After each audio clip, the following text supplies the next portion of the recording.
Hades versus Hell, the biblical truth about the temporary prison where souls wait.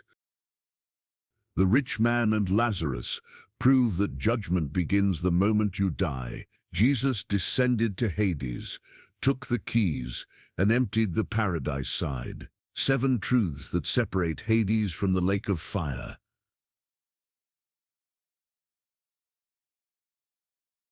The fear of hell has haunted humanity for millennia.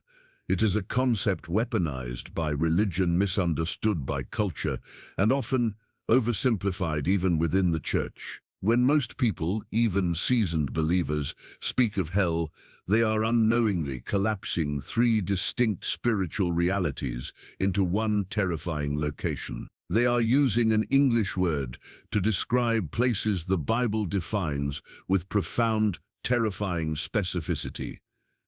Today, we confront this misunderstanding.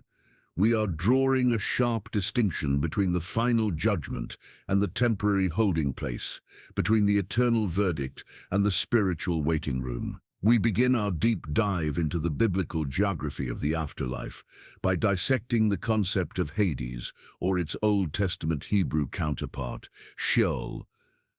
This is not a debate over theology. This is a forensic analysis of the original divine vocabulary.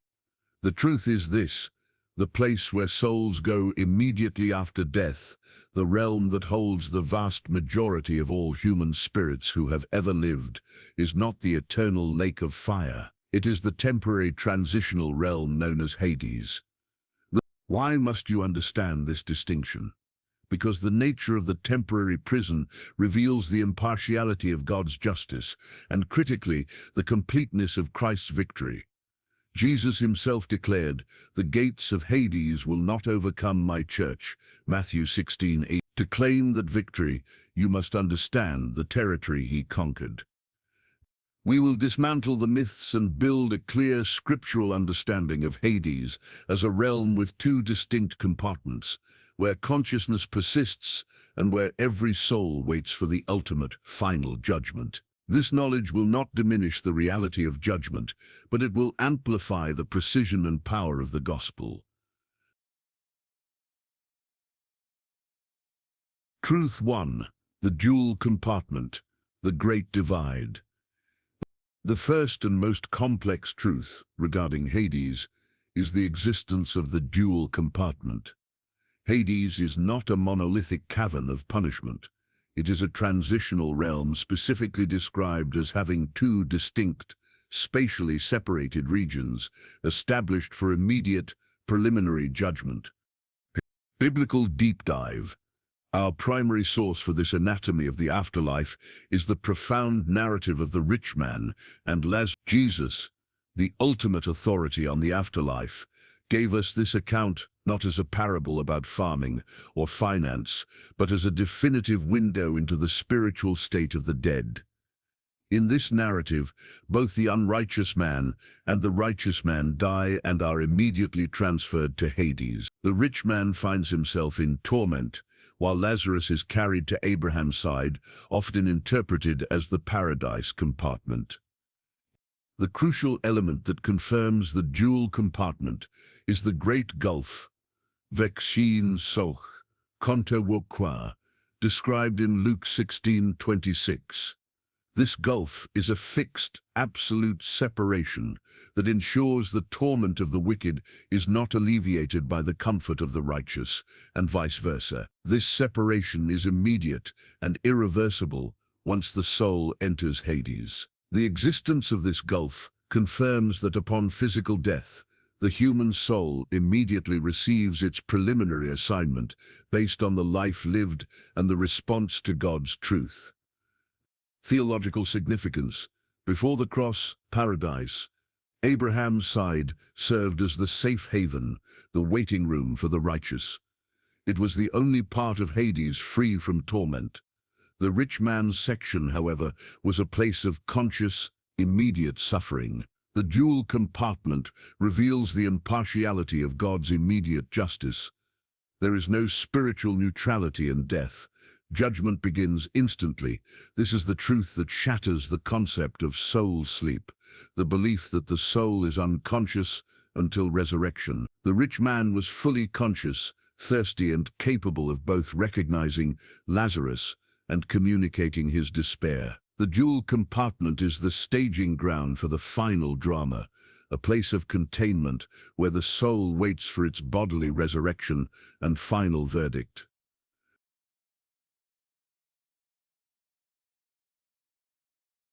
Truth, 2. The transfer of authority, the seizing of the keys. The second monumental truth about Hades centers on the transfer of authority, the divine invasion when Jesus Christ descended and stripped Hades of its eternal grip. This event redefined the boundaries of the spiritual realm. The concept is startling. The Creator himself entered the domain of the dead. This was not a passive descent, it was a military offensive. After his crucifixion, Jesus' spirit descended into Hades itself. The purpose was not to suffer more, but to proclaim victory over every power that held the spirits of the righteous captive and to disarm the spiritual warden of death. Biblical deep dive. The victorious outcome of this mission is definitively declared by Jesus in Revelation 1:18. I am the living one, I was dead, and now look, I am alive forever and ever, and I hold the keys of death and Hades. The keys symbolize absolute authority and legal power. Before the resurrection, death and Hades held the keys, guaranteeing that every human life would end under their dominion. By conquering death, Jesus not only walked out of the grave, he walked out with the jailer's keys firmly in his hand. This event marks the moment Hades transitioned from a universal inevitability to a mere spiritual containment facility, operating only under Christ's direct permission. Consequence for the righteous. After securing the keys, Jesus emptied the paradise side of Hades, Abraham's side. This event is often linked to the statement in Ephesians 4:8-10 about Christ leading captives in his train and descending to the lower earthly regions. When Jesus ascended to heaven, he took the righteous spirits with him, establishing the true paradise, the direct presence of God in heaven itself. This means Hades is now reserved exclusively for the unrighteous dead awaiting their final judgment, and the righteous are immediately at home with the Lord. 2 Corinthians. The transfer of authority is the truth that guarantees the believer's immediate passage into heaven, bypassing Hades entirely. Truth, 3. The universal holding place, the pre-resurrection state. The third crucial truth is understanding the universal holding place concept of Sheol, Hades, prior to the resurrection of Christ. Before the cross, Hades was the spiritual destination for all humanity upon physical death, the righteous and the unrighteous alike. Linguistic context. In the Old Testament, the Hebrew term Sheol is used. Sheol is often translated simply as the grave or the pit, but contextually, it clearly refers to the realm of the dead, the state of existence where the soul resides after the body fails. Old Testament writers, like the psalmist, knew they would descend to Sheol, but they held the hope that God would ultimately redeem them from it. Biblical deep dive. The universality of this pre-Christ holding place is evidenced by the prophecy concerning Jesus himself. Acts 2:27, quoting Psalm 16, proclaims, "Because you will not abandon my soul to Hades, nor will you let your Holy One see decay." This prophecy confirms that even Jesus' spirit descended into Hades for a period, fulfilling the universal human path of death, but he did so without remaining subject to its power or experiencing bodily decay. His brief presence sanctified the realm of the dead and confirmed the physical reality of his victory. Contrasting post-resurrection reality. This universal holding place state is crucial to understand the radical change brought by the cross. Before Christ, Hades was the barrier between man and God's physical presence. After Christ, the destination for the righteous changed. Hades ceased to be universal. Now it is specifically the prison for the unrighteous dead. The understanding of Sheol Hades confirms that judgment is a process, and the spiritual world has geography and fixed spiritual law. You must not diminish the power of Christ by claiming he simply ascended. He first descended into the depths to claim the victory for every person who would believe. Truth 4. The nature of consciousness, the reality of suffering. The fourth and most sobering truth is the absolute confirmation of consciousness within Hades. This realm is not a place of spiritual slumber, unconscious waiting, or nothingness. It is a state of acute, immediate awareness of one's destiny. This truth directly decouches the doctrine of soul sleep. Biblical deep dive. We return to the rich man in Luke 16:23-24 to confront this reality. The man is suffering, but he is fully conscious, aware and capable of complex action and emotion. Sight. He looked up and saw Abraham far away, with Lazarus by his side. 2. Speech. He cried out, "Father Abraham, have pity on me and send Lazarus." 3. Feeling torment. He stated, "I am in agony in this fire." 4. Memory and identity. He remembered his brothers and his previous life. This account shatters the idea that death leads to a temporary blackout. The soul immediately retains its identity, memory, and consciousness. Furthermore, the torment is real, described as agony in this fire. This is not metaphorical fire. It is a very real spiritual suffering, the consequence of separating oneself from the light and presence of God.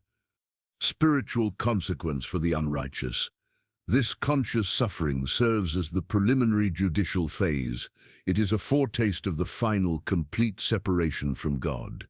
The unrighteous soul is tormented not just by external fire, but by the acute internal awareness of their failure, their missed opportunities, and the irreversible choice they made regarding Jesus Christ while alive. This consciousness is designed to eliminate any notion of a second chance after death. The great gulf confirms that the choice made in this mortal life is final. The urgency of the gospel is rooted in this truth. The moment you breathe your last, your destiny is sealed, and your consciousness is fully retained, whether in suffering. Truth 5. The Great Gulf. The Impossibility of Transit. The fifth truth focuses on the absolute, legal reality of the Great Gulf. Vuxian sa conte qua. This geographical feature within Hades confirms the finality of spiritual separation and the impossibility of transit between the two compartments. Biblical deep dive. The narrative emphasizes this in Luke 16:26. And besides all this, between us and you, a great chasm has been fixed, so that those who want to go from here to you cannot, nor can anyone cross over from there to us. The term fixed, eshidikthai, denotes a permanent, established, irreversible spiritual barrier. This chasm is not a temporary inconvenience. It is a judicial necessity. Theological purpose. The Great Gulf serves two primary functions. 1. Justice. It ensures the wicked cannot receive comfort or relief from the righteous. Their suffering must remain pure and immediate. Protection. It protects the righteous from the torment, despair, and corruption of the wicked. It guarantees their perfect rest is not violated. This fixed barrier is a vital lesson in spiritual law. The choices made on earth establish a permanent spiritual trajectory. The time for mediation, evangelism, and crossing the barrier is now in the mortal life. The Great Gulf is the final statement on the sufficiency of this life for establishing one's eternal destiny. No amount of desire, pleading, or bargaining can breach the fixed law of the spiritual geography. This is the truth that should ignite the urgency of evangelism, for the boundary is absolute.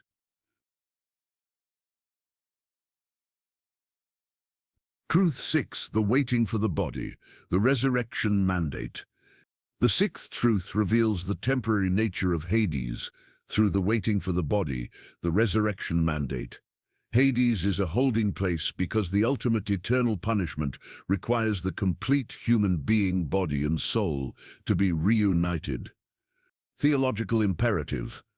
The Christian doctrine emphasizes that humans are not just souls. We are psychosomatic beings, soul and body. Sin was committed through the body, and the full consequence of sin must be experienced through the resurrection body.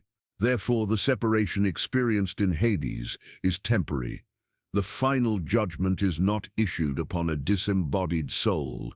Biblical deep dive, Revelation 20:13, paints the ultimate scene of this reversal. The sea gave up the dead that were in it, and death and Hades gave up the dead that were in them, and each person was judged according to what they had done. This verse confirms that Hades is a container, not the final destination. At the appointed time, the Great White Throne judgment, Hades is commanded to release every single soul it holds. The souls are reunited with their resurrected, physical but incorruptible bodies to stand for their final eternal verdict. This waiting period emphasizes that Hades itself is subject to a higher authority, Jesus Christ, who holds the keys. The spirits suffering in Hades know they are merely waiting for a transfer, a promotion to the final eternal prison, the lake of fire. This truth elevates the importance of the bodily resurrection. It is the indispensable step before the final sentencing. Truth 7. The ultimate destruction, the end of the waiting room. The seventh and concluding truth about Hades confirms that it is not eternal. The place itself faces the ultimate destruction. Hades is not the final prison. It is the temporary jail that will eventually be decommissioned and destroyed. Biblical deep dive. The final, terrifying fate of Hades is sealed in Revelation 20:14. Then death and Hades were thrown into the lake of fire. The lake of fire is the second death. This verse provides the ultimate distinction between the temporary holding place and the final destination. The lake of fire, Gehenna, eternal hell, is the place of everlasting punishment. Hades is merely the facility that holds the condemned until Judgment Day. When its contents, the unrighteous dead, are released for judgment, the facility itself is destroyed. The final lesson. This destruction confirms two powerful doctrines. 1. Victory is absolute. Jesus' victory over death is so complete that even the spiritual facility designed to hold the dead is annihilated. The power of death and Hades is rendered utterly null and void. Judgment is eternal. The finality of the lake of fire is contrasted sharply with the temporary nature of Hades. This should ignite a profound sense of urgency in the believer. Your choice in this mortal life dictates which of the two realms you will bypass, heaven or enter temporarily, knowing that the ultimate, final punishment, lake of fire, is reserved for those released from Hades after the judgment.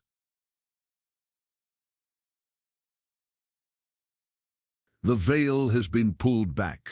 You now understand the precise geography of the spiritual world. Hades is the temporary prison, the lake of fire is the eternal prison, and Jesus Christ holds the keys to both. We have exposed the 7 truths. Hades is a dual compartment, where consciousness is retained, sealed by the Great Gulf. It was a universal holding place until Christ's transfer of authority, and it will be ultimately destroyed after the final resurrection mandate. Do not be deceived by oversimplification. Death is not the end of consciousness, but the beginning of immediate spiritual consequence. The urgency of the gospel is rooted in the certainty that the moment you breathe your last, your eternal destiny is set. The gates of Hades cannot prevail against the church. This is your victory and your mission. Live with the knowledge that the spiritual battlefield is real, and the time for decision is now. What specific truth about Hades, Sheol, will you use today to live with greater urgency? Comment below with the word Hades to declare your understanding of the temporary judgment and your commitment to eternal truth.